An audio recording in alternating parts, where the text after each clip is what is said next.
APPSC related ఎగ్జామ్స్లో group 1 and group 2 రెండిట్లకి బాగా యూజ్ అయ్యేది వైట్ పేపర్స్ అండి. ఇప్పుడున్న present government white papers sector wise release చేస్తుంది.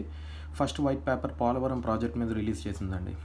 సో వైట్ పేపర్ అంటే తెలుగులో శ్వేతపత్రం అంటారు. వైట్ పేపర్ అంటే ఏంటంటే ఏదైనా మనం ఒక డిపార్ట్మెంట్కైనా ఒక ప్రాజెక్ట్ గురించి అయినా లేకపోతే ఒక సెక్టార్ వైజ్ అయినా గవర్నమెంట్లో ట్రాన్స్పరెంట్గా ఉన్న లెక్కలు చెప్పుద్దండి. అంటే ఎంతవరకు ఉన్న ప్రోగ్రెస్ ఏంటి, అసలు ఏం జరిగింది, ఎంత ఖర్చు పెట్టారు, అసలు దాని ప్రొజెక్షన్ ఎలా ఉంది, ఎక్కడ స్టార్ట్ అయింది, ఎలాగ ఎవాల్యూట్ అయింది, ఎక్కడ ప్రజెంట్ స్థితి ఏంటి, ఫ్యూచర్ ఎలా ముందుకు పోవాలి ఆ ప్రజెంట్ సెక్టార్ మీద. సో మనకి white paper first white paper అనేది పోలవరం ప్రాజెక్ట్ మీద రిలీజ్ చేశారు. సో మనందరికీ తెలుసు పోలవరం ప్రాజెక్ట్ అనేది life line of Andhra. So ఆంధ్రప్రదేశ్కి జీవనాడి లాంటిది అనమాట. సో పోలవరం ప్రాజెక్ట్ అనేది చాలా కాంప్లికేటెడ్ ప్రాజెక్ట్. ఎందుకు అది కాంప్లికేటెడ్, అసలు దాని హిస్టారికల్ సిగ్నిఫికెన్స్ ఏంటి అని మనం ఫస్ట్ నుంచి చూసుకుంటే, సో ఫస్ట్ మనం back drop and some facts ఈ రెండు కొంచెం చూద్దాం. సో బ్యాక్ డ్రాప్ చూసుకుంటే ఫస్ట్ పోలవరం ప్రాజెక్ట్ యొక్క ప్లాన్ అప్పుడు మనం మద్రాస్ ప్రెసిడెన్సీలో ఉన్నప్పుడు 1941లో వచ్చిందండి, జూలై 1941. సో 1941 జూలైలో అప్పుడు Madras presidency Bahadur L Venkatakrishna Iyer. So Venkatakrishna Iyer గారు దీని మీద ఫస్ట్ కాన్సెప్చువల్ ప్లాన్ అనేది రెడీ చేశారనమాట. ఓకేనా. ఆ తర్వాత దీని మీదే మనకి 1942 నుంచి 44 వరకు ఒక చిన్న సర్వే జరిగిందనమాట. సో ఇది ఎంతవరకు మనకి ఫ్లెక్సిబుల్గా ఉంది, అసలు దాని అంచనాలు ఏంటనేది ఒక సర్వే అయితే చేయించారు శాస్త్రీయబద్ధంగా కూడా. ఆ తర్వాత ఇండిపెండెన్స్ వచ్చి ఆంధ్రప్రదేశ్ ఫామ్ అయ్యాక ఫస్ట్ 1980 అండి. సో 1980లో మనకి అప్పుడు టంగుటూరి అంజయ్య గారు అంటే అప్పుడు చీఫ్ మినిస్టర్ దీనికి ఫౌండేషన్ వేశారండి. ఓకేనా, శంకుస్థాపన చేశారనమాట. సో దీనికి ఇనీషియల్గా దీని పేరు ఏంటంటే రామపాద ప్రాజెక్ట్ అంటారు. రామపాద ప్రాజెక్ట్ అని ఎందుకంటారంటే కరెక్ట్గా మనం రిజర్వాయర్ కరెక్ట్గా స్టార్ట్ చేస్తే, అంటే నీరు స్టోర్ చేయడం స్టార్ట్ చేస్తే కరెక్ట్గా శ్రీరాముడి పాదాలకి నీరు అందుతాయి అన్నమాట. అంటే వెళ్ళి తగులుతాయి. శ్రీరాముడి పాదాలకి అంటే భద్రాచలం అనమాట. ఇదంతా భద్రాచలం రేంజ్లోనే ఉంటుంది ఆ మొత్తం మన రిజర్వాయర్ ఏరియా. సో అక్కడ రాముడి వారి పాదాలకి తగులుతుంది కాబట్టి రామపాద ప్రాజెక్ట్ అంటారు దీన్ని. దాని తర్వాత దీన్ని ఇందిరాసాగర్ ప్రాజెక్ట్ అని, ఆ తర్వాత లాస్ట్గా పోలవరం ఇరిగేషన్ ప్రాజెక్ట్ పిఐపి అంటాం. సో ప్రజెంట్ ఇదే నేమ్ అనమాట, అఫీషియల్గా డిక్లేర్ చేశారు. ఆ తర్వాత మనం చూసుకుంటే పోలవరం ప్రాజెక్ట్ కరెక్ట్గా ఎక్కడ ఉందంటే రామయ్యపేట విలేజ్ అండి. Ramayyapeta village, Polavaram mandal and Eluru district అనమాట ఆఫ్ ఏపీ. సో ఇది కరెక్ట్గా 45 కిలోమీటర్స్ అప్ స్ట్రీమ్లో ఉందండి. Upstream of Arthur Cotton బ్యారేజ్కి 45 కిలోమీటర్ అప్ స్ట్రీమ్లో ఉంది. ఆ తర్వాత చూసుకుంటే మనం దీనికి కరెక్ట్గా గోదావరి వాటర్ డిస్ప్యూట్ ట్రిబ్యునల్ అనేది మనకు ఉందండి. ట్రిబ్యునల్స్ అనేది మనకు తెలుసు కదా. ఈ ట్రిబ్యునల్స్ ఫామ్ అవడానికి 2 ఆర్టికల్స్ ఇంపార్టెంట్ అనమాట. ఆర్టికల్ 262 అలాగే interstate article 263. Interstate disputes and tribunals 262, 263 base మీద 1980లో మనకి క్లియర్గా దీని మీద ఒక అలోకేషన్ అనేది జరిగింది. సో ఈ అలోకేషన్ కరెక్ట్గా మనం చూసుకుంటే 150 feet వరకు ఇచ్చారండి. అంత లెవెల్ వరకు మనం వాటర్ నిలపొచ్చు అని మనకి క్లియర్గా అప్పుడే ఇచ్చారు. ఇప్పుడు 1980లో. సో ఆ తర్వాత దీనికి 2004లో అప్పుడు చీఫ్ మినిస్టర్ రాజశేఖర రెడ్డి గారు దీనికి శంకుస్థాపన చేశారనమాట. అంటే భూమి పూజ చేశారు. అప్పుడు శంకుస్థాపన చేశారు టంగుటూరి అంజయ్య గారు, ఇక్కడ భూమి పూజ చేశారు. ఆ తర్వాత మేజర్ కన్స్ట్రక్షన్స్ అనేవి మనకి ఆఫ్టర్ బైఫర్కేషన్ అనేది స్టార్ట్ అయింది. ఇక్కడ ఒక పాయింట్ అండి, 2008 అండ్ 2009 మధ్యలో చాలా ఎన్విరాన్మెంట్ క్లియరెన్సెస్ చాలా హై పేస్లో వర్క్ స్టార్ట్ అయిందనమాట. అన్ని ఎన్విరాన్మెంటల్ క్లియరెన్స్ రాజశేఖర రెడ్డి గారు అప్పుడు తెచ్చారనమాట. సో ఆ తర్వాత మేజర్ కన్స్ట్రక్షన్స్ అనేది 2014 to 2019 చంద్రబాబు నాయుడు గారి గవర్నమెంట్లో మనకి అయ్యిందనమాట. చంద్రబాబు నాయుడు గారి గవర్నమెంట్లో సో ఏపీ రీఆర్గనైజేషన్ యాక్ట్ 2014 ప్రకారం ఇది నేషనల్ ప్రాజెక్ట్ అండి. సెక్షన్ 90 వెరీ వెరీ ఇంపార్టెంట్ అనమాట. సెక్షన్ 90 ప్రకారం ఇది నేషనల్ ప్రాజెక్ట్.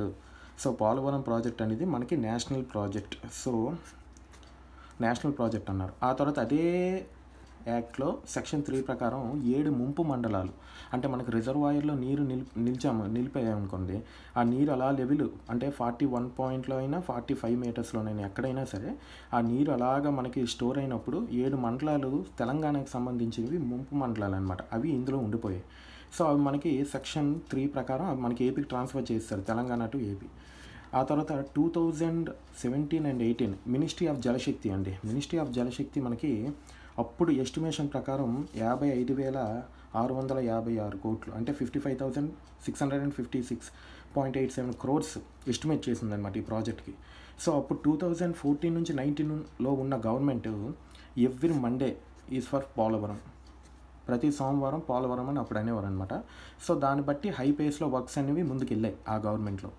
సో ఆ తర్వాత ఫాలోడ్ బై ఇక్కడ గిన్నీస్ వరల్డ్ రికార్డులో కూడా ఈ కన్స్ట్రక్షన్ పోలవరం కన్స్ట్రక్షన్ కూడా వెళ్ళిందండి. ఎలాగంటే ఒకే రోజులో 32,250 క్యూబిక్ మీటర్స్ అనమాట ఆఫ్ కాంక్రీట్ వర్క్స్ చేశారు ఒకే రోజులో.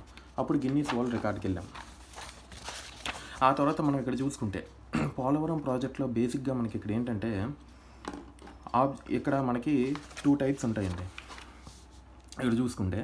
So Polavaram hydro electric power generation capacity ఉంది ఎంత, 960 మెగావాట్స్. ఇది కూడా చాలా ఇంపార్టెంట్. 9 యూనిట్స్లో ఉంది, ఇదిగోండి 9 యూనిట్స్, ఓకేనా, 9 యూనిట్స్లో ఉంది. ఆ తర్వాత మనం చూసుకుంటే ఇక్కడ పోలవరం 2 phases కన్స్ట్రక్షన్ అవుతుందండి. 2 phases ఏంటంటే phase 1 అండ్ phase 2, ఓకేనా. phase 1లో మనకి 41.15 feet ఎఫ్ఆర్ఎల్ అంటే ఫుల్ రిజర్వాయర్ లెవెల్ అండి, అక్కడ వరకు వాటర్ నిలుపుతామన్నమాట. అప్పుడు మనకి 115 అంటే 115 మీటర్ టీఎంసీ వాటర్ అనేది అక్కడ మనం స్టోర్ చేయగలం. అది 2026 to 28 ప్రజెంట్ ఆ ఫేజే కంటిన్యూ అవుతుందన్నమాట. అప్పుడు మనకి 1 lakh నియర్లీ 1 lakh ఎకర్స్ కావాలంటే 83,000 వరకు మనం తీసుకున్నాం అన్నమాట, ఎక్వైజ్ అయింది. ఇంకా 16,000 అనేది ఇంకా పెండింగ్లో ఉంది. దీనికి ఇది గుర్తుపెట్టుకోండి, 7,116 crores అనేది అవసరం అనమాట phase 1కి. అదే phase 2కి 45.72 feet ఎఫ్ఆర్ఎల్ దగ్గర ఇది మెయిన్ కెపాసిటీ అనమాట. 194.6 టీఎంసీ ఉంటుంది, ఇది మెయిన్ కెపాసిటీ. సెకండ్ ఫేజ్లో కన్స్ట్రక్ట్ చేస్తామన్నారు. సో దీనికి మనకి 67,000 ఎకర్స్ కావాలి. 29,000 వరకు మనం ఎక్వైర్ చేసాం, ఇంకా 38,000 అనేది పెండింగ్ ఉంది. సో సెకండ్ ఫేజ్ కొంచెం ఎక్కువ ఖర్చు అవుతుంది, ఎందుకంటే కొంచెం ఎక్కువ లెవెల్ అనమాట. అప్పుడు 18,800 crores అనేది మనకి అవసరం అవుతుంది. సో మనకి ఇక్కడ మేజర్ ఆబ్జెక్టివ్స్ ఏంటి, ఆబ్జెక్టివ్స్ ఏంటంటే ఇరిగేషన్, ఒకటి irrigation, 2 water supply, 3 flood control, 4 hydro electric power. చెప్పాను కదా 960 మెగావాట్స్. ఇరిగేషన్ ఆయకట్టు ఎంత, స్టెబిలైజేషన్ ఎంత అనేది మనకి నెక్స్ట్ పాయింట్స్లో ఉంది. వాటర్ సప్లై, డ్రింకింగ్ వాటర్ ఇస్తుంది, ఫ్లడ్ కంట్రోల్, ఇవంతా మనకి జనరల్గా ఆబ్జెక్టివ్స్ అనమాట. ఇప్పుడు యాజ్ పర్ నేను ఇందాక చెప్పాను 1980 అగ్రిమెంట్ ప్రకారం 80 టీఎంసీ అండి. 80 టీఎంసీ కృష్ణాకి మనం వాటర్ పంపిస్తాం పోలవరం నుంచి, రైట్ కెనాల్ నుంచి. సో అందులో మన AP share 45 TMC, Karnataka 21 TMC, Maharashtra 14 TMC. ఆ తర్వాత బ్యాక్ వాటర్స్ అనమాట. మనం రిజర్వాయర్ ఇక్కడ నిల్చొని పెడతాం కదా, ఈ రిజర్వాయర్ నిల్చొని పెట్టగానే వెనక నుంచి వచ్చే వాటర్, రిజర్వాయర్లో ఫిల్ అయ్యే వాటర్ వెనక్కి తంతది కదా, అప్పుడు అది ఒరిస్సా అండ్ ఛత్తీస్గఢ్, ఆ 2 రాష్ట్రాలకి పంచారండి. ఛత్తీస్గఢ్కి 1.5, ఒరిస్సాకి 5 టీఎంసీ. ఇందులో కొంచెం మార్కర్తో రాసినప్పుడు ఇలా అయిపోయింది, పీడిఎఫ్ నేను ప్రొవైడ్ చేస్తానండి. సో ఇది అందుకే నేషనల్ ప్రాజెక్ట్ అంటాం అనమాట, ఎంత ఇంపార్టెన్స్ ఉంది దీనికి. So components of Polavaram project components అంటే మనం ఇక్కడ చూసుకుంటే స్పిల్వే ఉంటుంది, అవన్నీ మీకు ఇక్కడ ఉంది పక్కన డయాగ్రామ్ ఫోటో ఉంది, నేను చూపిస్తాను. ఇది స్పిల్వే అండి, ఓకేనా, మీరు చూస్తున్నారు కదా, ఇది స్పిల్వే. యాక్చువల్గా ఇది నేచురల్గా నది వెళ్ళే ప్రవాహం అనమాట. ఇదిగోండి ఇదంతా నేచర్ ఫ్లో. ఎక్కడ కాకుండా మనం డైవర్ట్ చేస్తాం. ఇది అప్రోచ్ ఛానల్ నుంచి డైవర్ట్ చేసి ఎక్కడ స్పిల్వే కట్టామన్నమాట, ఓకేనా. ఎక్కడ డయాఫ్రామ్ వాల్ కట్టాం, ఓకేనా. సో ఫస్ట్ స్పిల్వే ఇక్కడ మనం కట్టాం 48 గేట్స్ అనమాట. ఇది అప్రోచ్ ఛానల్, ఇక్కడ నుంచి వాటర్ ఇలా వెళ్ళి ఇక్కడికి వస్తుంది. ఆ తర్వాత స్పిల్వే నుంచి స్పిల్వే ఛానల్ మళ్ళీ వెళ్ళి ఒరిజినల్ రివర్ కోర్స్లో కలిసిపోద్ది అనమాట ఫస్ట్. ఆ తర్వాత మనం ఏంటి ఇక్కడ డయాఫ్రామ్ వాల్ అంటే ఈ చివరికి ఇదిగోండి, ఇది పవర్ హౌస్ అనమాట, ఇక్కడ ఉంది ఇదిగోండి, ఇది పవర్ హౌస్, ఓకేనా. సో ఇక్కడ చూడండి. సో డయాఫ్రామ్ వాల్ అంటే ఏంటి, డయాఫ్రామ్ వాల్ అంటే ఏం లేదండి, మనకి ఏంటంటే రివర్ అనేది హై ఫ్లోలో వస్తుందన్నమాట. దానికి ఏం చేయాలంటే మనం ఆల్మోస్ట్ రివర్ బెడ్ రాక్ తగిలినంత వరకు వెళ్తాం. వెళ్ళి అక్కడ వరకు ఉన్న ఇసుక ఉంటుంది కదా, ఈ ఇసుక అంతా తీసేస్తాం, బయటికి తీసేస్తాం. తీసేసి ఈ ప్లేస్లో ఇలా కాంక్రీట్తో ఫిల్ చేస్తాం అనమాట. అలాగ మీద వరకు ఈ రాక్ నుంచి ఇసుక తీసి ఇక్కడ కాంక్రీట్ ఫిల్ చేసి ఆ మీద వరకు కట్టేదే డయాఫ్రమ్ వాల్. ఓకేనా? ఆ డయాఫ్రమ్ వాల్ మీద కట్టేదే ఎత్కమ్ రాక్ ఫిల్ కడతాం అనమాట. అదేంటంటే different combinations, earth and rock different material కాంబినేషన్తో కడతాం. అది అక్కడతో రివర్ ఫ్లో ఆపుతుంది అనమాట. ఇంత డెప్త్కి వెళ్ళి ఇంత కాంక్రీట్తో కట్టడం వల్ల ఏమవుతుందంటే మనకి ఇది సీపేజ్ అంటే లీకేజ్ అనమాట. లీకేజ్ లేకుండా నెక్స్ట్ వాటర్ ప్రెషర్ ఆపుకొని మెయిన్ డ్యామ్ డ్యామేజ్ అవ్వకుండా చూస్తుంది అనమాట. వాటర్ హై ఫోర్స్తో వచ్చిన ఈ డయాఫ్రమ్ వాల్ అనేది ఆపి అక్కడ మనకి ఏది ప్రెషర్ అంతా అది ఇచ్చేసి మెయిన్ స్ట్రక్చర్స్కి ఎలాంటి ఇబ్బంది లేకుండా చూస్తుంది అనమాట. అది డయాఫ్రమ్ వాల్ యొక్క ఇది మెయిన్ మోటో. దాని మీద మనకి ఎత్కమ్ రాక్ ఫిల్ కడతాం. ఆ తర్వాత కాఫర్ డ్యామ్స్, ఇదిగోండి coffer dam 1, coffer dam 2. Coffer dams అంటే ఏంటంటే అది టెంపరీ వాల్స్ అనమాట. ఇప్పుడు మనం ఇక్కడ ఒక కన్స్ట్రక్షన్ చేయాలంటే వాటర్ వచ్చేస్తుంది కదా, వాటర్ రాకుండా ఇక్కడ ఇది కడితే ఈ ఏరియా అంతా డ్రైగా ఉంటుంది. అప్పుడు మనం ఇక్కడ వర్క్స్ చేసుకోవచ్చు అనమాట. ఓకేనా? ఇక్కడ ఒకటి ఇది అప్ స్ట్రీమ్, ఇది డౌన్ స్ట్రీమ్. ఇటు నుంచి వచ్చే వాటరు ఇక్కడ ఆగుద్ది, వెనక నుంచి తన్నే వాటర్ ఇక్కడ ఆగుద్ది అనమాట. ఇక్కడ డ్రైగా ఉండి మనం డయాఫ్రమ్ వాల్ కట్టుకోవచ్చు. ఓకేనా? అది కాఫర్ డ్యామ్స్ టెంపరీ స్ట్రక్చర్స్ అనమాట. ఇదిగోండి ఒక్కొక్కటి ఎంతెంత మనకి ఎన్ని మీటర్స్ ఉంది అనేది కూడా ఇక్కడ నేను ఇచ్చాను అనమాట. సో ఇది ఓవరాల్ కాంపోనెంట్స్ ఆఫ్ పోలవరం అనమాట. సో మనం నెక్స్ట్ దీనికి వెళ్తే ఇదిగోండి మేజర్ ఆస్పెక్ట్స్. అసలు పోలవరం మేజర్ ఆస్పెక్ట్స్ ఏంటి? సో మేజర్ ఆస్పెక్ట్స్ చూసుకుంటే ఇది ఆయకట్ అంటే ఎంత 7.2 lakh ఎకర్స్కి ఆయకట్ వస్తుంది. స్టెబిలైజేషన్ స్థిరీకరణ 23.5 lakh ఎకర్స్కి స్థిరీకరణ ఇస్తారు. స్థిరీకరణకి ఆయకట్కి తేడా ఉంటుంది. స్థిరీకరణ అంటే ఏంటంటే ఆల్రెడీ దానికి సమ్ వాటర్ ఫెసిలిటీస్ ఉంటాయి, ఒక 40% 60% ఫెసిలిటీస్ ఉంటాయి అన్నమాట. దానికి ఏంటంటే మిగతా ఇక్కడ 60% ఇక్కడ 40% ఇస్తే 100% అవుతుంది కదా, అంటే ఫుల్ఫిల్ చేస్తుంది అనమాట. అంటే 23.5 lakh ఎకర్స్కి ఫుల్ఫిల్ చేస్తుంది మిగతా మిగిలిన ఏమైనా స్కేర్ సిటీ ఉంటే. ఆ తర్వాత diversion of Godavari to Krishna water right canal నుంచి వెళ్తుందండి. ఇందాక చెప్పానుగా, అందులోనే 80 TMC ఇది 1980 అగ్రిమెంట్ ప్రకారం వెళ్తుంది. ఆ తర్వాత హైడ్రో పవర్ 960 watts అంటే మెగావాట్స్. ఆ తర్వాత మనకి డొమెస్టిక్ అండ్ ఇండస్ట్రియల్ వైజాగ్ వరకు వెళ్తుందండి. ఇది లెఫ్ట్ కెనాల్ నుంచి వైజాగ్ వరకు వెళ్తుంది, 23.44 TMC అనమాట. ఆ తర్వాత drinking water 540 villages drinking water అనమాట అలాంగ్ విత్ కెనాల్స్. ఓకేనా? ఆ తర్వాత ఇక్కడ చూడండి లెఫ్ట్ కెనాల్ రైట్ కెనాల్ చాలా డీటెయిల్గా ఇచ్చాను చూడండి.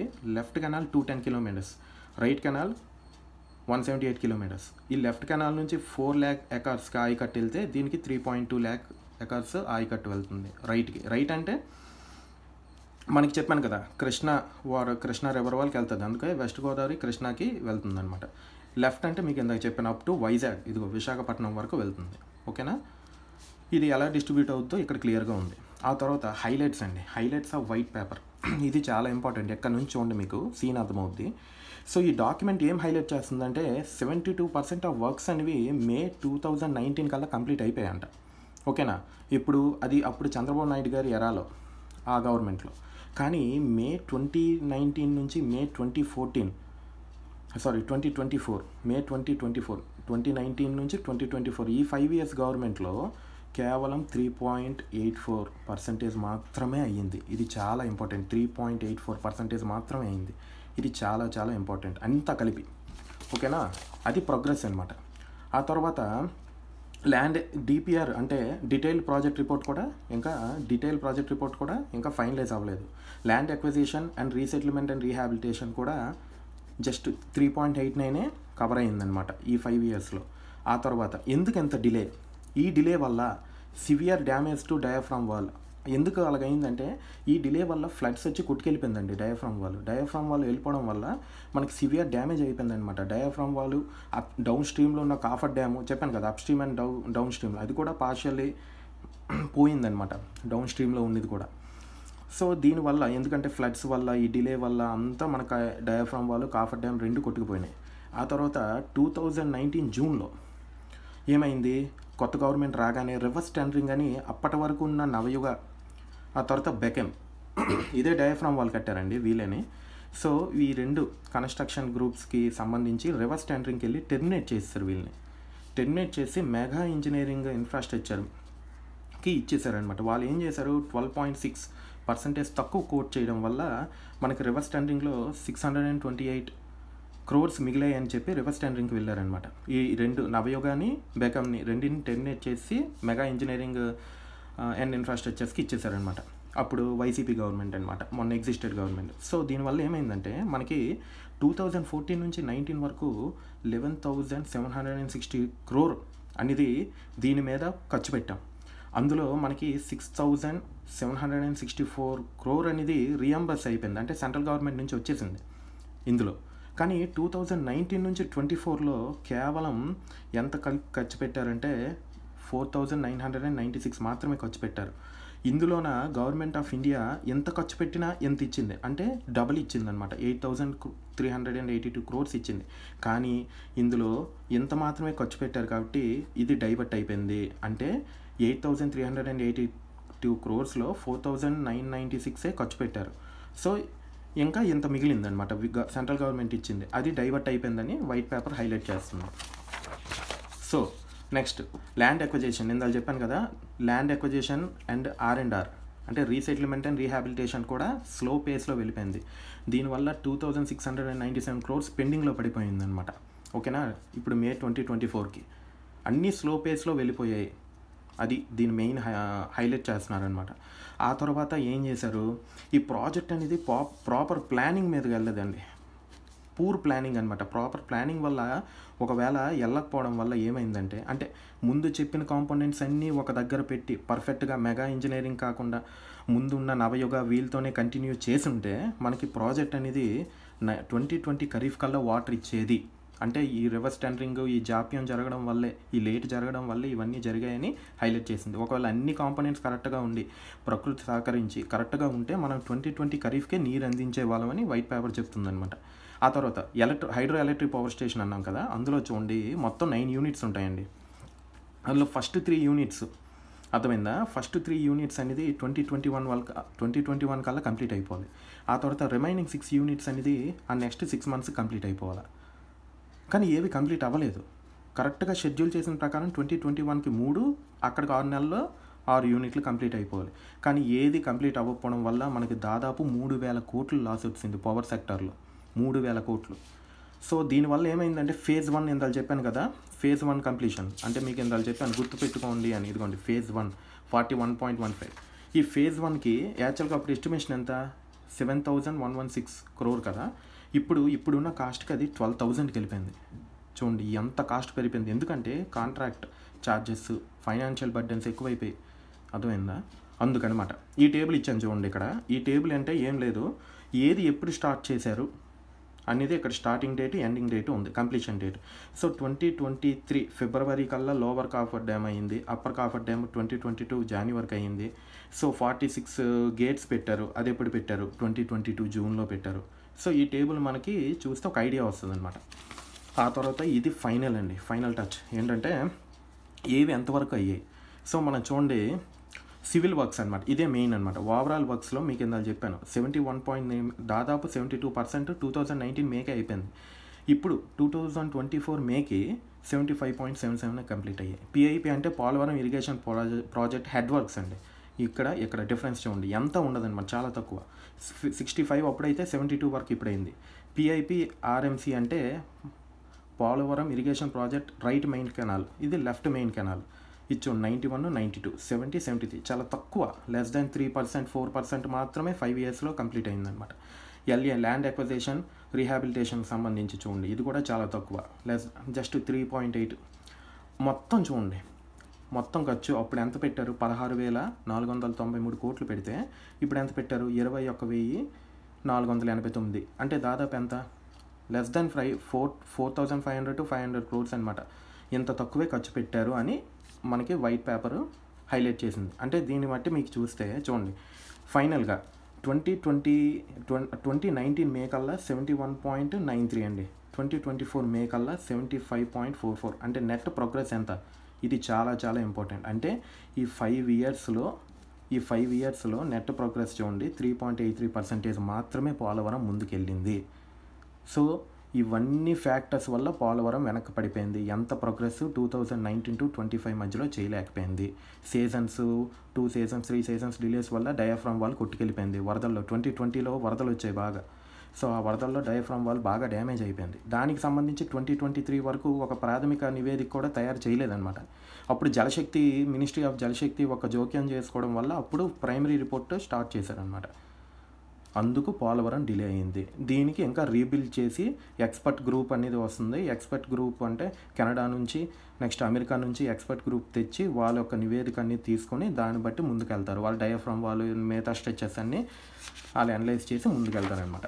ఇది పోలవరం ప్రాజెక్ట్ మీద వైట్ పేపర్ అండి. దీనికి సంబంధించిన పీడిఎఫ్ నేను మన టెలిగ్రామ్ గ్రూప్ ఒకటి రెడీ చేసాము, అందులో పెట్టేస్తాను.